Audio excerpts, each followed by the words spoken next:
Purpose Party, the podcast that inspires you to reset, renew, and realign. I'm your host, Tanya M., and today we've invited fashion designer, educator, and philanthropist Jessel Brizan to dive into our creative convo as we explore fashion, creative entrepreneurship, and wellness. Get comfortable because Jessel Brizan just showed up and it's about to get very real in here. Our guest today is an honors graduate from the American International College of Massachusetts.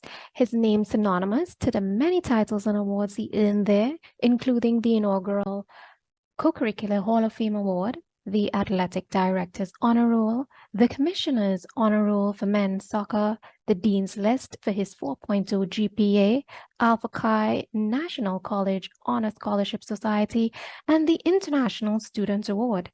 His formal fashion education started at the Fashion Institute of Technology in New York and continued at the University of Bocconi, Milan, Italy.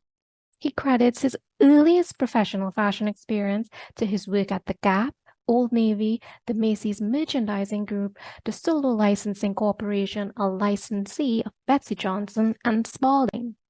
With a genuine interest in the development of the creative industries, he's often approached to share international insight and expertise from his work in fashion to the local and regional creative industries. A previous instructor at the Caribbean Academy for Fashion Design, he was instrumental in the design of syllabi, lesson plans, and examinations for their fashion programs. He served as a vice president at the Fashion Exchange Cooperative Society, as well as the facilitator and consultant in the proposal and execution of workshops for Trinidad and Tobago Fashion Company in the business of fashion. He has contributed to the training and development of Caribbean nationals of the Fashion and Contemporary Design Accelerator Program for the Caribbean Export Development Agency, as well as fulfilling stakeholder consultation for global value chain evaluation at Fashion Up TT, the National Training Agency, and the Jessel Brizan Design Group Professional Workshop Series in Selling Your Collection and Technical Package Development. This entrepreneur, educator, distinguished fashion professional, is also an independent publisher and author of Costing for Fashion and Technical Package Development for Excel.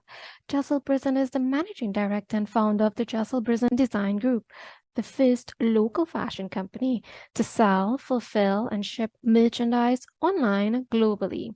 He is the founder and managing director of Blue Basin Stores, the first designer retail concept store for Caribbean fashion and design. Jessel supports the philosophy of philanthropy through fashion. He mentored with the American International College Partners Program during his college years. He's currently a mentor and tutor at the St. Mary's Children's Home in Trinidad and Tobago.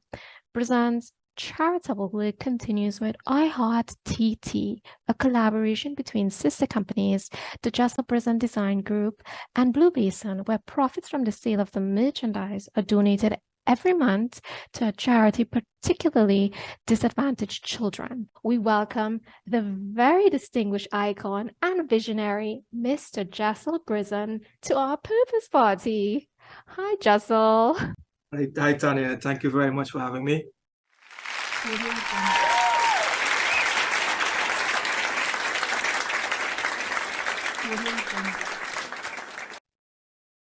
In today's world, designers are also creative entrepreneurs who need to manage being a creative and being an entrepreneur. Being a creative entrepreneur, fashion designer, and an educator yourself, where creative work is very, very time consuming. Do you believe there's a secret formula to striking the right balance to manage being a creative entrepreneur? Is it something like 1 cup of creative immersion, 1/2 cup of peace and quiet, 1 tablespoon of meditation, 2 cups of just do it, a sprinkle of faith, and mix consistently? Well, I do believe that each individual, right, they need to develop their own particular process as far as their workflow and how they go about their daily activities. So for me, how I may go about my daily activities might be different than the other creative entrepreneur. So I wouldn't say that there is a secret formula, one secret formula. I think, it's like to each his own, right? If I want to sound a bit cliche. So Yeah. for me, it is a bit different. So for me, first and foremost, I'm a human being before I am a creative entrepreneur. So definitely, I believe we are all, right, triune beings, right, which is mind, body, and spirit. So I believe definitely in terms of nurturing my mind, body, and spirit, right? So clearly, as far as the mind, whether that might be through learning and education, as far as the body, through exercise, make sure I'm getting enough rest, having a proper diet. And as far as the spirit, right, that comes through prayer and meditation, right? So those things are very important for me before, in addition to being a creative entrepreneur. So I have to make sure that I'm nurturing my mind, body, and spirit. And then, of course, I live by a few guiding principles, right, which is purpose, passion, vision, giving, right? So Yeah. those four in particular. So as far as purpose, and I encourage everyone to find their purpose if they haven't. And I think that's an important question that a lot of people have a challenge in terms of answering that. So essentially, for me, purpose is the original reason for our existence, right? The reason why we're here on Earth. So I believe we're all here to learn, grow, and contribute. So essentially, we were created to live life with meaning and purpose. All right. So that's the first part as far as purpose. And then there's passion. So I think another thing a lot of people struggle with in terms of discovering their passion. And essentially what I mean by passion is their gift, what their talent is. And we've heard all this before, right? So again, at the sake of sounding a bit cliche, right? I was fortunate to discover my passion several years ago, 2007, while I was in New York, and I think, once a person is able to discover their passion, and for me, obviously, my passion was design, and in particular, fashion design, right? So, like I said, I discovered that for myself in 2007 after going through a deep self-searching process, which was very cathartic for me, right? So the next principle I live by is in terms of vision. So this might be in terms of, a vision in terms of your true potential. What are your dreams, your aspirations, and your goals, right? So again, all of these four principles are pretty much they're linked, right? They all are linked and part and parcel of the same concept. And then there's giving. And I believe for each of us, it's important to nurture a culture of giving, right? And once you have discovered a passion, discovered a gift, it's important to serve your gift. And that is one aspect of giving as well, in terms of serving a gift. Another way in which I also give is in terms of active volunteerism. So I don't believe in the term giving back, because to me that implies that someone give you something, so it's like you're giving back to it. I just believe in Right. nurturing a culture of giving, Yes. period. All Yeah. right. So it doesn't take, well, someone helped you out, so you have to give back to that person. So again, I have a saying, right? Don't wait until something befalls you or those you love. Find a cause and devote time to active volunteerism. Right. So those are some of the four main guiding principles that I live by. So for me, that is essentially what dictates my creative process. I feel that fashion designers offer a gift to this world. They impact lives through their designs, giving us a lifetime of memories when we experience life in color and texture via everyday fashion choices. We're able to express and identify self, cultivating a deeper relationship and awareness between self and fashion. Counterintuitively, what is fashion's gift to designers? Do you believe that the creative process is transformative and healing to designers? And as you mentioned earlier, cathartic and mindful enough to provoke the art of being present with self? What is your experience with this? Because when I was going through my period of self-reflection and self-searching, I at the time I referred to it as an epiphany, right? Because again, I was trying to find, discover what is my purpose, what is my passion.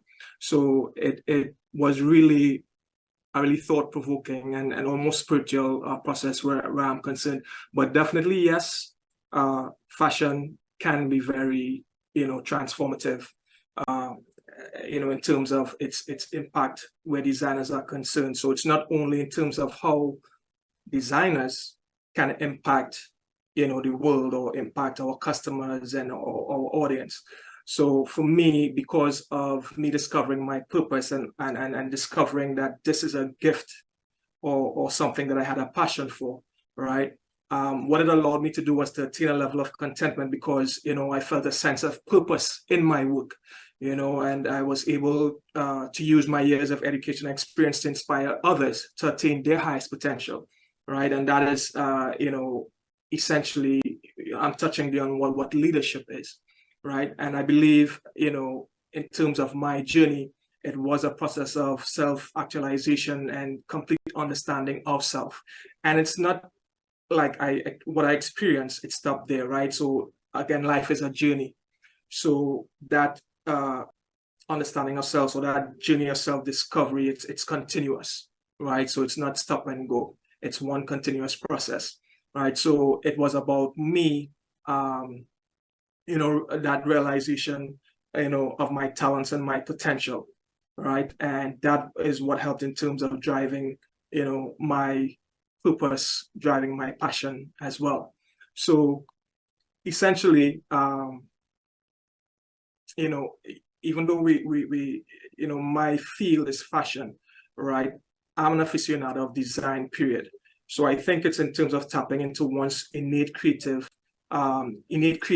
is what affords us as designers, artists, and creatives, to attain our highest potential, right? So, for me, understanding my passion, discovering, understanding my purpose and discovering my passion, that was very cathartic in terms of me evolving and, growing in terms of being a designer.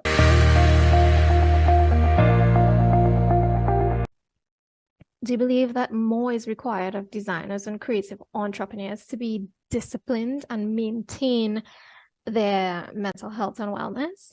Yes, I do. I believe that's a very important aspect, because again,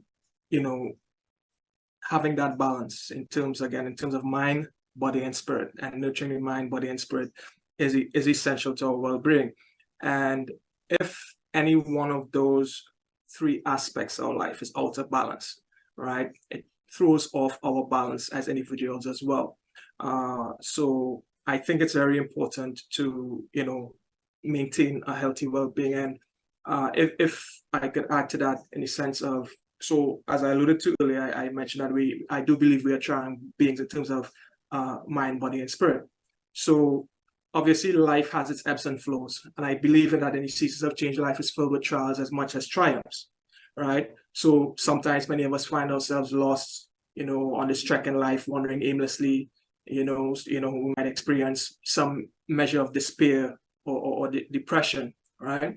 And it's when we encounter those turbulent times, right? And as far as our life experiences, and in terms of how we go about navigating those turbulent times, right? It's very, especially if you don't have, the right compass in terms of how to direct your life. That's, I think, where a lot of people, encounter, greater challenges.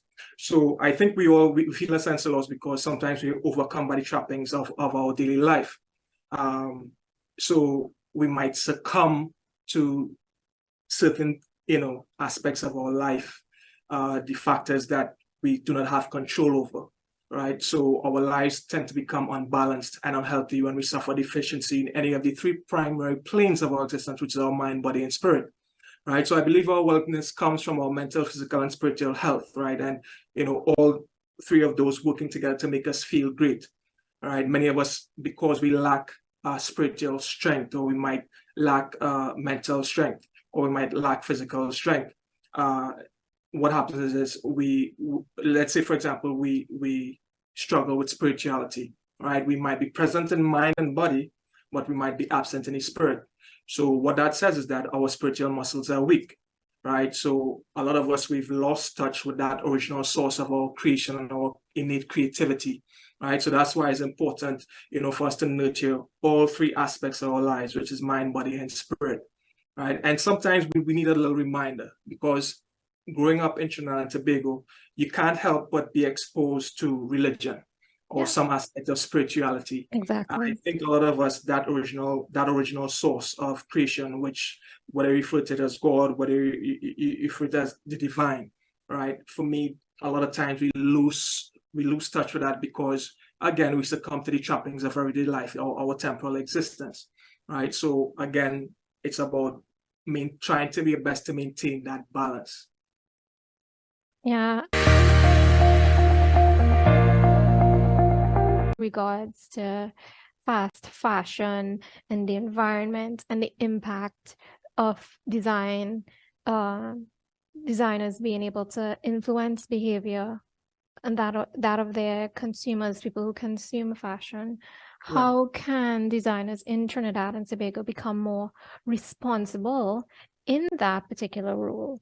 What is your experience or your interpretation of? After oil, fashion is the second largest polluter, right, in the world, right? So knowing that this is some of the problems that we're facing, and it's really great issues of our time. I think each individual or business entity really needs to look, right, at their brand ethos or the ethos of their company. And you have to look at change culture and change management, right? And I think as far as social and environmental responsibility, these things need to be really indoctrinated within the culture of their business. And when I say the word change, because we hear change culture, we hear change management, I want to add the word positive to that, because change could be negative, right? It could be regressive. Yes. So we're talking positive change culture and positive change management. Let me add another word to that: progressive. So positive progressive change culture and positive progressive change management, right? So as far as progress, again, and this is why, for me, it always goes back in terms of purpose, because as an individual, if you think in terms of someone starting a business or a company or whatever it is, right, it's sort of like it should be an extension of who the individual are. So if you are in touch with your purpose, understand your purpose, right? Which again, for persons who understand at the highest level, right, we're talking about your source, right, the source of inspiration, which is a creator, right? So it's about growing in your purpose, and how does that translate in terms of your business? So this is again where culture comes in, and it's about nurturing that type of culture, which is progressive and which is positive, right? So as far as that, I think a lot of creatives, they need one to educate themselves. So we hear the problems, right? But we need to educate ourselves, and we know knowledge is key. So you have to do your research and see, okay, if these are the problems that the scientists, right, and the gurus, right, they've done the research, and the research is out there. The onus is on the individual designer to now look at the research and see how they could utilize this information in terms of incorporating it in the culture within their own business, right? So again, knowledge is key. So you have to go and seek that knowledge, right? I think also in terms of creating that culture, right, attitude reflects leadership. So if you have employees and stuff that work for you, it's important that should trickle downwards, right, from the top down. So again, it starts with creating that culture, and as far as educating yourself and educating your employees or any of the trading partners that you work with. So yes, a lot of us creators, right, we have to source our raw materials, we have to source certain items in order for us to produce the merchandise that we do produce. So you even have to go as far as looking at the relationships that you have, right? You look at those key relationships that you rely on. And if you you develop a culture, right, which is, and within that culture is where you might focus a lot on sustainability in terms of social and environmental responsibility. You have to look at the people you trade with, your service providers, as well as your trading partners, and see which of those trading partners and service providers, right, align with your culture, align with your values, align with your vision. And that is very important because, like I said, having the right culture will dictate, right, your business practices. So you would have to look at how you go about doing business in all aspects of your business, right? So if we talk about design and production, sourcing and supply, supply chain, in terms of marketing and merchandising, sales and distribution. So again, it has a trickle down effect. So once you incorporate that type of culture in your business, it's important that will, well, I shouldn't say it is important, but that will trickle down or dictate how you go forward in terms of doing business and who you do business with.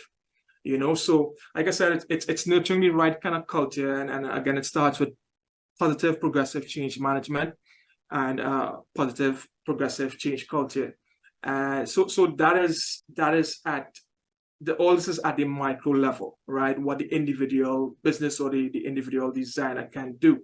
I think also in terms of as part of that culture, you need to help establish, right? You have to do your part in terms of, so it goes back to nurturing a culture of giving. So in terms of establishing ethical, sustainable, and globally competitive, supportive fashion ecosystem, right? That is rooted in open creativity, connectivity, collaboration, community, right? Inclusion, sustainability, environmental and social responsibility, innovation, research, and global connectivity. So all those things are very important for the individual in terms of moving forward their business.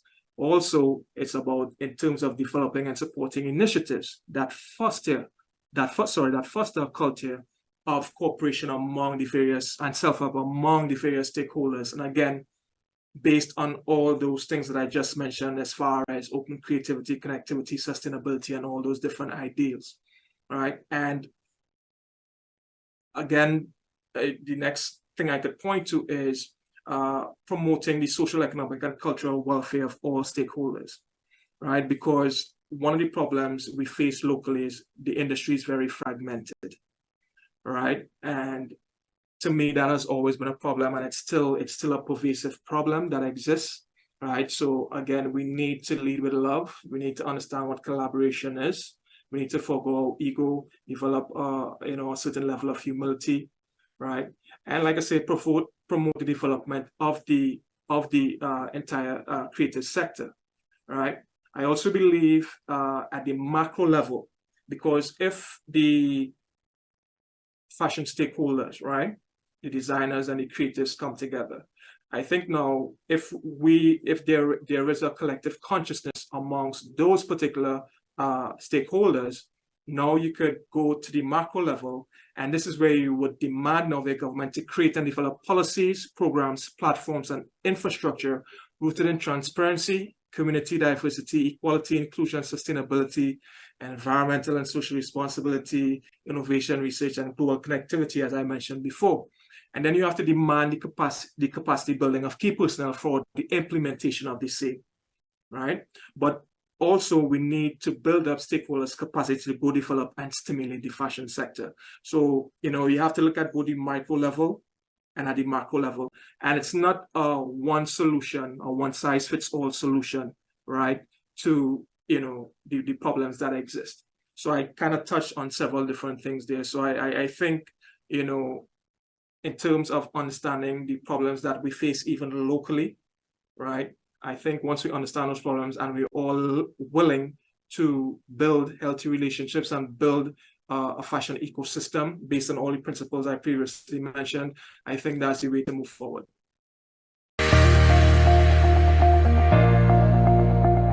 A pleasure to have you here, but we're going to have to bring you into our Fast Five Think Fast segment right about now. Let's go. So let's go. I'm